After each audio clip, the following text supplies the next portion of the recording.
I kind of like the loose organic shapes I'm getting, and that was part of my guidelines. Now if I slip that under there, and I can still see some of the writing underneath that, and you'll see more really when I begin to adhere this.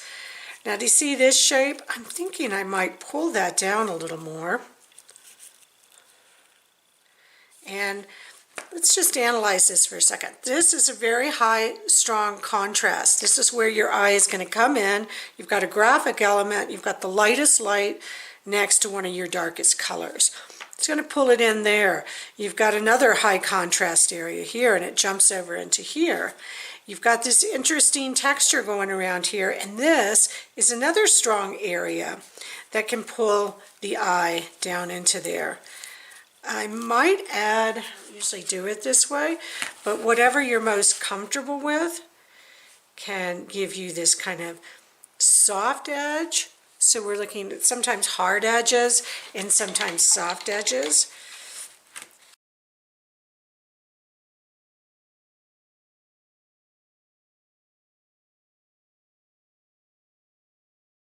So now if I wanted to do a hard edge on there, I could create that with the liner brush and mixing it in. This is just the sepia, none of the shading gray.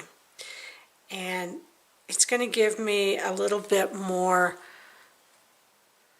opacity than if I mix this in. I could come back in with other colors. I was just actually cleaning off my brush from the black paint when we did our pattern papers. I'm going to be using some of that dress pattern that I painted, some of my gel skin papers, I call them, and here's one that I had painted with blue earlier. Here's that piece of paper I was gonna use earlier. I think I'll probably use it in this one. And I'm kind of working with, you know, composition ideas, and so I want this to come into here. And I might have one piece going over in one color and another piece in another color. Pieces, and we'll discuss how they relate to each other and working in series, where I might go next with that particular series. I wanted to show you what I did with the paint that was on this dabber. Is I just took it around the edges, creating what's called a vignette effect. And it's just really easy to do that and to build it up.